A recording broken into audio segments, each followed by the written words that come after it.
దగ్గరికి పవన్ కళ్యాణ్ వచ్చారు అంటే నిరంజన్ అనే వ్యక్తి ప్రాణాంతక వ్యాధితో బాధపడుతున్న నేపథ్యంలో అతన్ని పరామర్శించడానికి రావడం, అలాగే కుటుంబానికి అండగా నిలవడం కూడా జరిగింది. సో ఈ రాక పవన్ కళ్యాణ్ యొక్క ఈ తెలంగాణ టూర్ పొలిటికల్ ఈక్వేషన్స్ మారుతాయి సార్?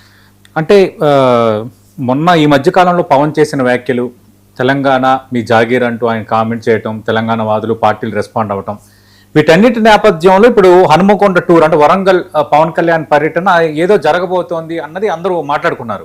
కానీ ఏమీ జరగలేదు. నిన్న కూడా మనం మాట్లాడాం, ఒకవేళ దీనిని కూడా ఎవరైనా రాజకీయం చేస్తే వాళ్ళకి మానవత్వం లేనట్టేనని నేనే ఒక కామెంట్ చేశా. ఎందుకంటే రియల్లీ ఇలాంటి విషయాలు మన రాజకీయాలు చూడడానికి లేదు. ఎందుకంటే ఇట్స్ ప్యూర్లీ హ్యూమనిటేరియన్ గ్రౌండ్స్ కింద ఒక అభిమాని నిరంజన్ పవన్ కళ్యాణ్ని చూడాలనుకున్నారు. పవన్ వెంటనే స్పందించారు. గతంలో కూడా ఆయన ఇలాంటివి చేశారు.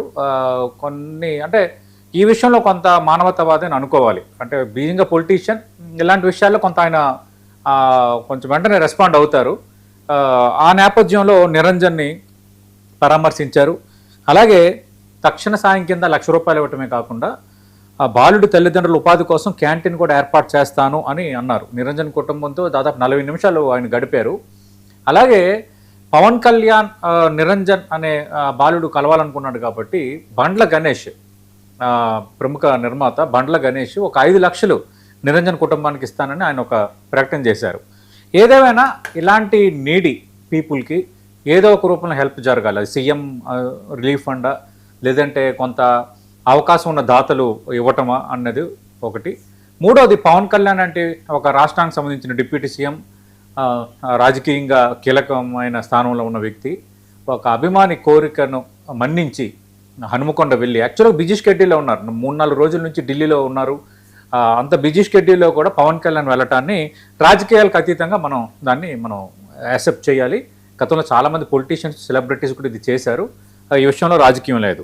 కానీ ఇప్పుడు ఎందుకు ఈ అంశం నేపథ్యంలో మళ్ళీ ఇప్పుడు మాట్లాడుకుంటున్నామంటే, రెండోది పవన్ కళ్యాణ్ మనం చూసాం మల్లాల చెరువు అని మన మణికొండ, అక్కడ మన కాజాగూడ, రాయదుర్గం ఆ అడ్జసెంట్లో ఉండే ఒక పార్క్ కూడా అక్కడ ఉంది. అక్కడ జనసేన తెలంగాణ పార్టీ రాష్ట్ర కార్యాలయం రాబోతుంది అన్నది ఈరోజు మనం ఒక వార్త చూసాం. అది నిజమే. 19న, ఈ నెల 19న అంటే ఎల్లుండు పవన్ కళ్యాణ్ స్వయంగా దీన్ని ప్రారంభించబోతున్నారు.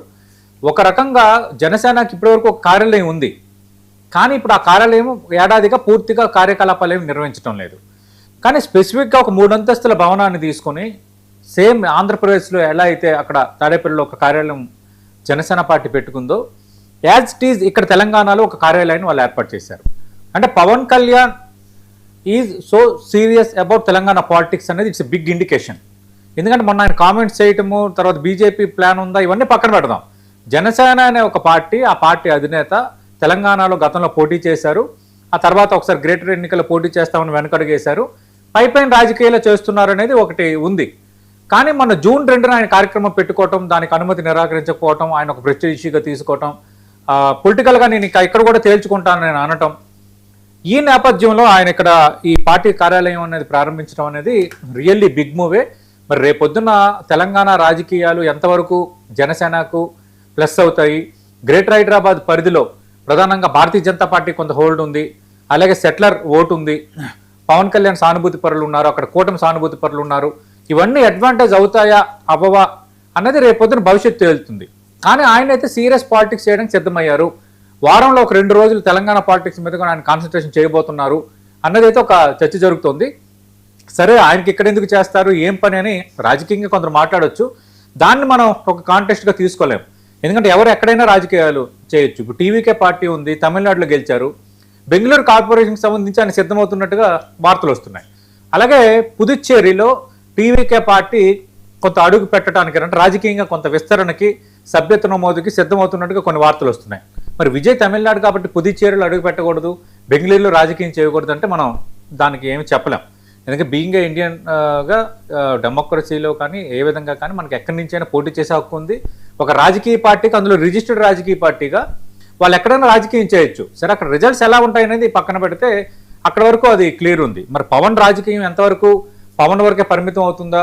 అక్కడ కూటమిగా ఉన్నారు కాబట్టి ఇక్కడ కూడా బీజేపీ, టీడీపీ, జనసేన కలిసి పోటీ చేస్తాయా? వీటన్నిటికీ సమాధానం మనకి భవిష్యత్తులో దొరకబోతుంది? సార్, విజయవాడలో ఇప్పుడు rowdy sheeter Sai Krishna missing case, lockup death issue ఇది పెద్ద దుమారాన్ని రేపుతోంది. అవును. అయితే ఇది రాజకీయ రంగు పులుముకుంటుంది. పరిణామాలు